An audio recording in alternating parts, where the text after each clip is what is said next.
Está no ar Memórias Médicas Piauienses. Apresentação, professor Dr. Luiz Ayrton. Olá, iniciamos mais uma vez o nosso Memórias Médicas Piauienses. Desta feita, recebemos um dos mais importantes oftalmologistas da história do Piauí, Dr. Francisco Vilar, extremamente conhecido de toda a nossa cidade de Teresina, com uma história de vida fantástica que implementou vários momentos de cura, de tratamento com os nossos teresinenses. E é uma referência dentro dessa área em nosso estado, construída ao longo de um ano em cima de um hospital que ele mesmo ajudou. Mas essa história começa quando? Vamos lá, o Dr. Vilar, extremamente prazeroso recebê-lo aqui nesse programa. Eu gostaria muito que você começasse a falar onde nasceu o Dr. Vilar. Nasceu... Bom, primeiramente, muito obrigado pelo convite, Luiz. Sim. Eu sou filho de Teresina. Isso. Nasci aqui em 1950. Ainda hoje a casa existe ali na Praça de Mostra, em Avelino. Um local E eu importante. estudei sempre por aqui. Fiz meu primário na Escola Modelo, que era uma escola que tinha debaixo da antiga Normal, hoje é a Prefeitura. Depois fiz o ginásio científico no Liceu, tradicional Liceu Piauiense. E aí, quando eu terminei o liceu, eu tinha duas chances de fazer medicina, ou aqui ou na Bahia, onde morava meu irmão. Sim. Como o vestibular daqui era um vestibular seriado, você fazia uma prova domingo e esperava o resultado do outro domingo, esperava o resultado do outro domingo. Na terceira era física, química, biologia. Quando pegou na terceira prova, o vestibular na Bahia já tinha começado, tinha um intervalo de 10 dias. Se eu perdesse a primeira prova, eu teria chance de ir daí. Mas como eu fui passando, quando eu cheguei na terceira prova, agora tem que ser todo por aqui. Lá não teria como pegar mais. E eu tinha realmente estudado muito, me dediquei muito aquele ano, passei o ano todo estudando, de forma que eu passei muito bem, passei acho que em quinto lugar. Isso para entrar na UF. Na UF, em 1970. Então era a terceira turma. Minha turma foi a terceira turma. Certo. E aí eu formei em 75. E logo a seguir, em 76, eu fui para Belo Horizonte, que naquele tempo, Belo Horizonte, ainda hoje, mas naquele tempo com mais propriedade, porque naquele tempo trabalhava em Belo Horizonte o professor Hilton Rocha. E o doutor Hilton Rocha foi o pioneiro do Brasil em tudo, né? Em criar residência, em criar pós-graduação, em criar mestrado, em criar doutorado. Ele foi um homem que dedicou-se muito na oftalmologia brasileira, em todos os sentidos. Todos esses grandes médicos, todos esses grandes oculistas do Brasil passaram pela mão dele. Então o serviço dele realmente era um serviço fantástico. Eu tive a chance de trabalhar por lá uns 6, 7 meses, quando eu terminei a residência. Terminei a residência na Santa Casa, e aí eu passei 6 meses lá no São Geraldo, no Hospital São Geraldo, que era um anexo da Universidade Federal de Minas Gerais, fazendo duas coisas que não tinha na residência, que era cirurgia plástica e era lente de contato, que era uma novidade naquela época, né? Perfeito. E Mas realmente é uma figura houve fantástica. alguma coisa que influenciou a escolha da profissão médica? Algum outro médico, alguma vivência? Como nasceu esse médico? Luiz, você também que é médico, você sabe que a gente vai fazendo aquelas cadeiras e vai excluindo algumas e vai gostando de outras, né? Isso aí na decisão para oftalmologia. Para Mas para a medicina em si, houve alguém que lhe influenciou? Qual era a imagem construída da medicina antes de entrar na faculdade, por exemplo? Não, na verdade, na minha família tem muito poucos médicos. Eu tinha o Marino Maia, que era primo da minha mãe aqui em Teresina, e fora praticamente nós não tínhamos pessoas médicas, mas nós só tínhamos aqui direito, né? Odontologia, administração, economia e tal, com as cadeiras, umas especialidades, umas profissões que eu não gostava muito. Na verdade, eu não saberia nem lhe dizer aqui hoje qual foi a razão. Eu me lembro bem que nós estávamos ali no finalzinho do científico e uns colegas disseram que eu fazia medicina. A faculdade tinha sido recém-criada e tal. Começa a abrir as portas para Comecei a me interessar por aquilo. Meu irmão mais velho, rapaz, faça isso. Olha, é uma profissão muito boa. Porque, na verdade, eu tinha tentado fazer antes carreira militar. Papai tinha sido militar e ele tinha ele tinha uma certa assim, atração por essa história de militar. Tinha um irmão que era militar. E eu fiz a academia, fui aprovado, mas nesse período apareceu uma apendicite. Uhum. E nessa cirurgia de apendicite, teve um problema, eu não me lembro, porque já faz tanto tempo, mas eu sei que quando foi chamado para a AMAN, eu não pude ir. Uhum. Eu não pude ir. No ano seguinte, eu não tinha esse negócio de guardar vaga. Ou você se apresentava ou perdia, né? E eu chorei, fiquei numa depressão realmente terrível. Mas aí nasceu Aí o meu médico, irmão né? disse, rapaz, deixa isso pra lá, faça aí, você estudou muito, aí aproveita os estudos e faça o vestibular para medicina. Isso foi em 69, comecinho dos anos 70, foi o vestibular, eu fui aprovado. Uhum. Mas na verdade eu não E a saberia lhe dizer assim, oftalmologia? mas realmente eu não saberia lhe dizer assim por quê, mas Uhum. eu me afeiçoei muito à profissão. Ok. Foi uma coisa que eu Mas a realmente. oftalmologia, ela vai nascer durante o curso de Durante medicina? o curso de medicina, né? A gente vai Uhum. fazendo aquelas cadeiras e algumas você exclui, Uhum. outras você vai. Criando Uma coisa afinidade. completamente diferente, Uhum. mas que eu gostei muito foi a ortopedia, né? Uhum. Mas a cadeira de ortopedia aqui em Teresina, os caras não tinham assim, muita atração pelo estudante, era realmente a Uhum. recepção foi muito. E aí eu larguei de mão. Uhum. Quando fiz oftalmologia, e o Marino, conversando com o Marino, disse, rapaz, faça oftalmo, uma especialidade boa, tem pouca gente, você não trabalhar aqui, vai trabalhar em outra cidade, no interior e tal. Uhum. E eu lhe confesso que foi uma escolha boa, tanto para medicina como depois para oftalmologia, que eu me afeiçoei muito ao oftalmo, gostei demais da especialidade, né? A Ainda oftalmologia, hoje, ela guarda um segredo curioso, porque os olhos, ela é a manifestação da alma. não, mas Então, você se aprofunda no corpo humano ao conversar olhando nos olhos. Para aquele estudante lidar com os olhos, é preciso ter alguma coisa que leve realmente a uma paixão. Eu, pelo menos, não gostaria de nunca ser um oftalmologista. Eu tenho até medo do olho, que eu acho o olho muito sensível. Ele é sensível mesmo? é muito sensível.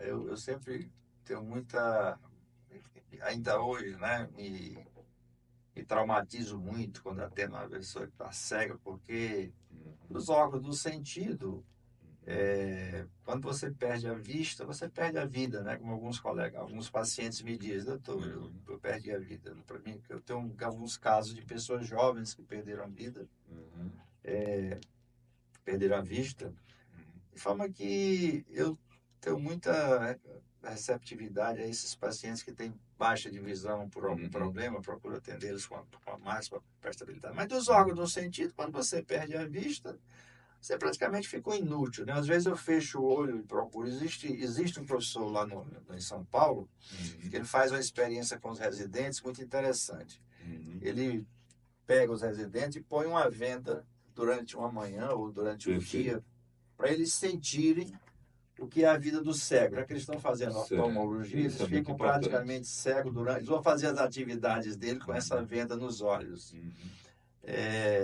Então, às vezes, eu fecho meus olhos e fico assim, meu Deus, essa pessoa que não enxerga deve ser uma coisa horrível, Aumenta a sua horrível responsabilidade como responsabilidade. oftalmologista. Então, nessa área da oftalmologia, né, existe uma catarata, chamada catarata intumescente, que a pessoa fica completamente cega. Uhum.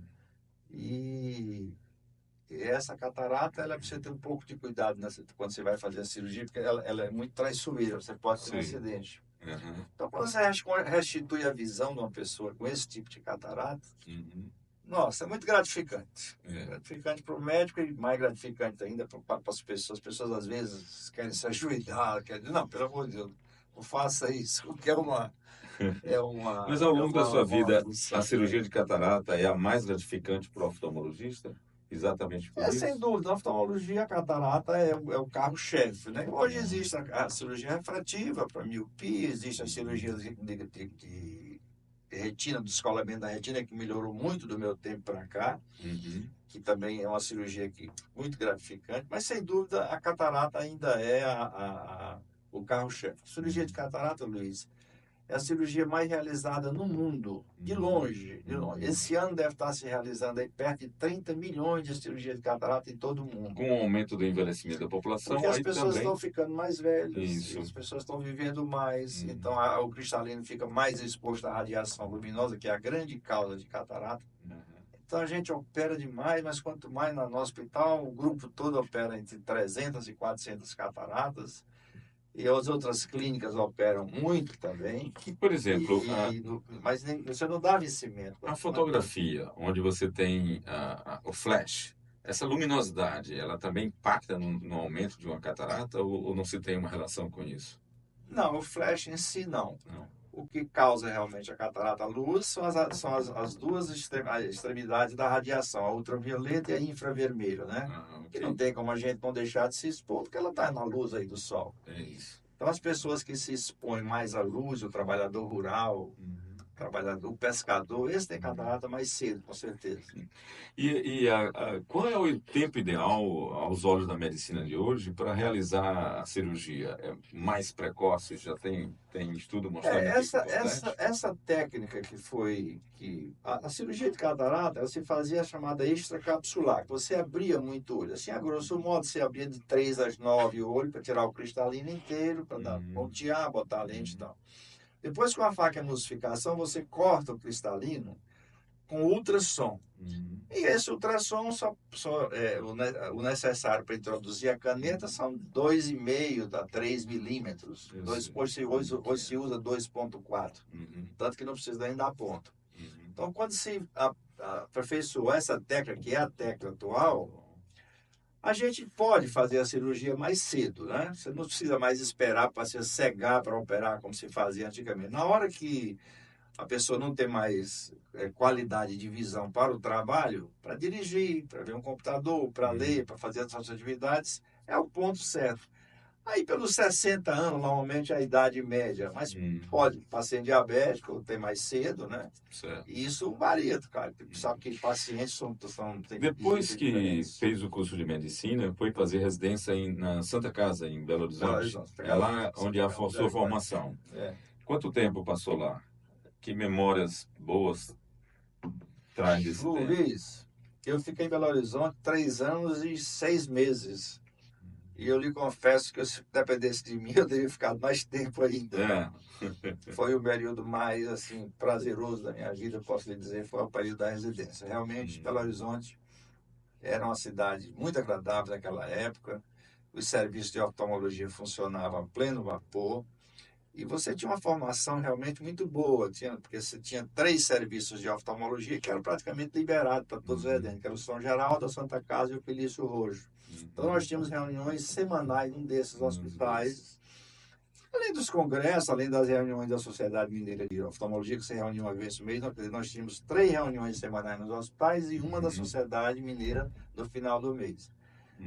E a cidade, os colegas, o professor... Serviço do professor Geraldo Queiroga. Era o professor Geraldo Queiroga. Do ano que eu estava lá, no meio do ano, no meio do segundo ano, ele já é um senhor de idade, ele faleceu. E aí quem entrou no lugar dele foi o doutor João Agostinho, que ficou agora, nós fomos agora aos 80 anos dele, no ano passado, ele se aposentando. O professor Geraldo Queiroga era uma coisa curiosa, ele era engenheiro e era médico. Então, ele associou essa habilidade de engenharia a associar aparelhos para fotografia. Ele foi quem primeiro montou uma câmera de fotografia para fazer fundo de olho no paciente. Sim. E essa patente ele vendeu para Bausch Lomb. Bausch Lomb comprou isso dele, porque ele não tinha como industrializar. Mas o primeiro retinógrafo no mundo foi patente do professor Geraldo Queiroga. E ele bolou outras coisas na lâmpada de fenda. Sim. Porque pelo fato dele ser engenheiro mecânico, ele bolou, lá na Santa Casa tem uma série de aparelhos que ele melhorou, que ele aperfeiçoou, que quando ele não inventou esse retinógrafo, ele inventou. Ele inventou acoplar a máquina fotográfica a um aparelho, a um retinógrafo que viu o fundo do olho para fazer a fotografia. Pela primeira vez no mundo, ninguém fazia isso. Isso foi vendido para Bausch Lomb e outros aparelhos ele aperfeiçoou. Era um homem muito bom, muito rígido, muito sério demais nas coisas dele. E ele tem uma outra particularidade da vida, foi ele que atendeu o Tostão, O famoso jogador quando descolou a retina. Exatamente. E aí, por uma série de razões lá, ele não quis operá-lo. Que era mineiro também, né? Tostão era Tostão era mineiro. mineiro. Atendi na Santa Casa a primeira Bom, vez. o Dr. Vilar, então, ele retorna ao Piauí e começa a construir um dos principais hospitais do estado na área de oftalmologia, que é o Hospital Francisco Vilar. Como foi essa construção? Veja bem, eu quando cheguei aqui, eu era funcionário da Previdência já, então fui lotado no estado, tinha lá naquele ambulatório de Getúlio Vargas, eu trabalhava de manhã ali, trabalhava meio-dia lá na Previdência, lá na Praça do João Luiz, aquele prédio do INAMPS, e aí eu ficava lá de 11 até 2 e pouco, ia para casa almoçar e ia para o consultório. Minha vida foi essa, e não passava pela minha cabeça, assim, ter um hospital, nunca, na mente eu confesso que nunca me passou isso pela cabeça. Sim. Quando a gente vai entrando nos anos o volume cirúrgico vai aumentando, eu comecei a notar a grande dificuldade de trabalhar no hospital geral. A oftalmologia, quando ela é ligada a um hospital geral, não é uma coisa muito boa. Você pode prestar atenção que os grandes serviços de oftalmologia, eles são isolados, eles nunca são ligados a um grande hospital, porque a oftalmologia tem uma série de particularidades que não se adequam ao hospital geral. O Getúlio Vargas, por exemplo, era um hospital do Estado, um hospital, você sabe, era um hospital de um funcionamento meio problemático, então nós vivíamos tendo problema, que lá quebrava um aparelho, não consertava na hora, faltava roupa, faltava material, suspendia aquelas cirurgias. E aquilo começou a me perturbar um pouco a cabeça. Quando eu era lotado na universidade, durante 10 anos, quando eu deixei a universidade, eu fui para os hospitais da cidade. Eu trabalhei em todos eles. Trabalhei na Casa Mata, no São Marcos, no Hospital da Polícia. Mas todos eles, quando você fazia oftalmologia, como eu falei, ligado a um hospital, é sempre problemático. Né? E onde eu tive um pouquinho mais de sossego foi eu comprei um microscópio e fui para a maternidade Santa Fé, porque tinha uma sala vazia, os diretores tinham sido meus contemporâneos de faculdade. Então lá eu comecei a ter um pouquinho de sossego. Tinha uma sala que era só minha. Você não pode misturar cirurgia de olhos com cirurgia de apendicite, com cirurgia de... Né? Perfeito. Mas até lá começou a ter problema. Aí nessa época, isso foi 90 por aí, já no final dos anos 80, começo de 90. Começou a se propagar no mundo da cirurgia ambulatorial, da cirurgia de catarata ambulatorial. Sim. Cirurgia oftalmológica de um modo geral. Você não precisa internar o paciente. Com anestesia local, você vai, opera, o paciente fica ali uma meia hora e vai embora. Isso facilitou muito a nossa vida. Então eu fiz ali na Praça Demóstenes Avelino, tinha um consultório, e no final eu fiz uma pequena sala de cirurgia. Era uma coisa pequena, mas tudo bem montado. Tinha sala de espera, tinha sala de anestesia, tinha sala de cirurgia, tinha sala de limpeza e tal. Mas era uma coisa pequena, só eu trabalhava. E lá eu fiquei uns 6 a 8 anos. Quando eu comecei a notar a necessidade de ampliar, porque começaram a chegar outros colegas e não tinha espaço para ninguém trabalhar. Aí foi onde eu adquiri aquele terreno e fiz o projeto do primeiro hospital, que era bem menor do que é hoje. Na Alô nós somos 50 médicos, eu comecei 50 oftalmologistas, né? Isso eu comecei, o hospital, aquela sede ali foi fundada exatamente no ano 2000. No ano 2000. Comecei a trabalhar lá na Praça da Morte em 93, fiquei até 98, 99, e em julho de 2000 nós fizemos agora 24 anos. Eu lhe confesso assim que não tinha essa ideia, foi uma ideia que foi surgindo por dificuldade de trabalhar, né? Porque me irritava muito de fazer uma cirurgia e não ter o material correto, não ter as enfermeiras corretas, não ter... Por exemplo, só para ilustrar aqui a coisa, eu trabalhava lá no Hospital São Marcos, eu treinava as enfermeiras, e a oftalmologia, uma enfermeira, um auxiliar de enfermagem, não é qualquer enfermeira que pode auxiliar a cirurgia. E aí, com 3 meses, 4 meses, fazia aquele treinamento, quando estava tudo funcionando bem, a irmã Davi ia e mudava as enfermeiras. Eu chegava para fazer uma cirurgia, Tinha umas era enfermeiras outra. que não sabiam nem qual era o material. Quer dizer, prejudicava seu trabalho Era demais. o gerenciamento voltado para a Meu especialidade, né? irmão, isso não é Então, é por isso o possível. Mas aí sucesso, eu né? comecei não, isso aqui só tem uma maneira de eu conseguir fazer essas coisas. Aí eu vi os exemplos lá em Belo Horizonte, um colega meu de residência, o doutor Fernando Trindade, ele era um ano na minha frente. Eu fui lá, ele já tinha uma pequena clínica. Eu disse, não, isso aqui eu posso fazer no Piauí. Eu não preciso de uma estrutura imensa para ter uma clínica, uma Não. sala de cirurgia. Uhum. E aí, hoje, os Começa a colegas, nascer. hoje Teresina já tem bem umas 4, ou 5, ou 6 colegas que fazem essas cirurgias no próprio hospital, serviço. no próprio serviço, cirurgias Mas, ambulatoriais. mas isso no início dos anos 90 era raro. Acho que nem toda a cidade do Brasil tinha. Talvez eu me lembro do Altino Ventura em Pernambuco, né? Era um que Era tinha. raro, era raro. Quando eu convidei alguns colegas para fazer isso, eles falaram, não, não sei o quê, dá muito trabalho, eu não vou me meter com isso, não. Mas eu vi que o futuro era por aí. Eu vi que o futuro era Muito por aí, bem. porque a gente conseguia fazer. Então, hoje nós conseguimos, Luiz, um ambiente de trabalho realmente muito bom, muito seguro. Minha mulher trabalha na administração, nós todos somos como é que chama essa coisa que credencia? Um hospital credenciado ou não? Tem um nomezinho aqui. Com acreditação. Acreditado, do ONA 3. Ok, muito bom. Então a gente faz todos aqueles processos. Uhum. Mas eu me sinto muito bom, me sinto muito feliz quando eu chego O no doutor hospital. Vilar é lembrado também como ter realizado a primeira facoemulsificação, né? Como foi isso? Qual a importância desse Pois processo? é, a gente fazia a extracapsular e aí era uma briga eterna entre extracapsular e os adeptos da facoemulsificação. Isso foi exatamente no período que eu terminei a residência em 80. A facoemulsificação estava entrando e os colegas mais antigos que não faziam, como tudo em medicina, começavam a dizer que não prestava, que não adiantava, que não sei o quê. E tinha uma série de coisinhas que realmente falava contra. Você fazia uma cirurgia através de 2 milímetros, depois tinha que abrir para botar lente. Então, realmente não tinha muito sentido. Mas só que depois surgiram as lentes dobráveis. Quer dizer, você fazia a cirurgia e pela mesma incisão você colocava a lente. Que é que você deve ter colocado aí quando você fez. Então, isso foi um avanço assim monstruoso. Em pouco tempo, não durou uma década, a facoemulsificação se projetou como infinitamente superior. Hoje você opera um paciente de catarata, 3, 4 dias o paciente está plenamente recuperado. Geralmente levava 2 meses, 40 dias. Então, quando vi essa técnica, eu fiquei apaixonado. Mas aí tinha um probleminha, que era o aparelho, o facoemulsificador. Era uma luta para a gente conseguir um aparelho desse. Só tinha 2 empresas no Brasil que negociavam. E como tudo que é monopólio, era uma dificuldade danada. E ela precisa ter uma certa manutenção, não tinha técnico.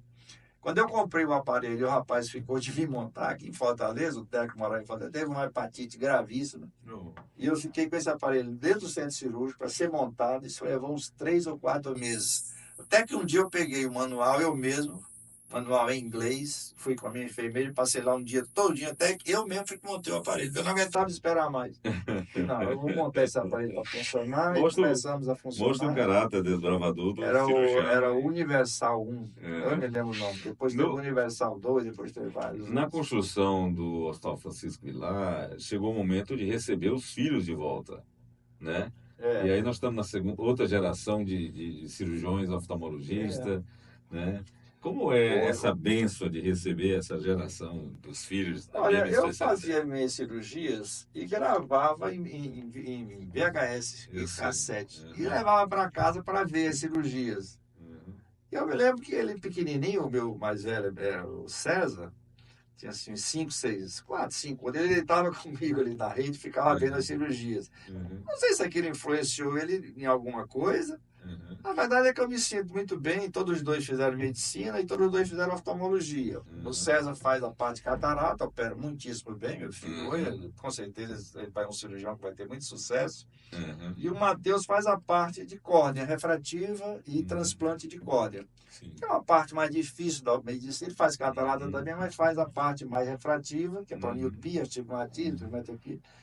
E a parte de transplante de córnea, que é um setor que precisa ainda melhorar muito em Teresina. Tem uma fila de espera muito grande, porque a gente tem dificuldade na captação dos órgãos, na captação da córnea. Certo. De forma que eles Esse estão é um lá desafio, dentro, né? o Matheus, e Esse é um desafio, né? É um Que desafio é exatamente porque o transplante de córnea. as pessoas, infelizmente, ainda não doam muito. Nós perdemos aqui no fim de semana, aqui no Hospital de Urgência, em Teresina, perdemos muita córnea, porque não tem quem capta, a família não doa, é uma luta, tem que ter um assistente social, tem que ter uma enfermeira para a gente Mas conseguir. seria necessidade de fazer campanhas educativas que A gente estimulassem? foi, Luiz, mas eu digo, meu filho, eu trabalhei 45 anos nessa parte de catarata, eu não vou me envolver mais com córnea, eu trabalho nisso aí, vejo. Então hoje o Lions está nos ajudando nisso aí, Uhum.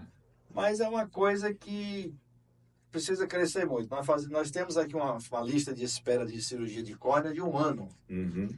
E isso Enorme, tem que diminuir, né? tem que Tem diminuir, que porque diminuir. nós temos que aumentar esse número de transplante de córnea, até porque as E o número pessoas... de profissionais é É suficiente? suficiente, o Dá problema é para a atender a córnea, demanda? porque nós temos já outros, tem além do Matheus, tem outros colegas que operam, Uhum. mas o E que falta mesmo é a córnea. o doutor Vilar, nas horas vagas, ele gosta de música clássica. É conhecido um devoto de Mozart, né? É verdade isso mesmo?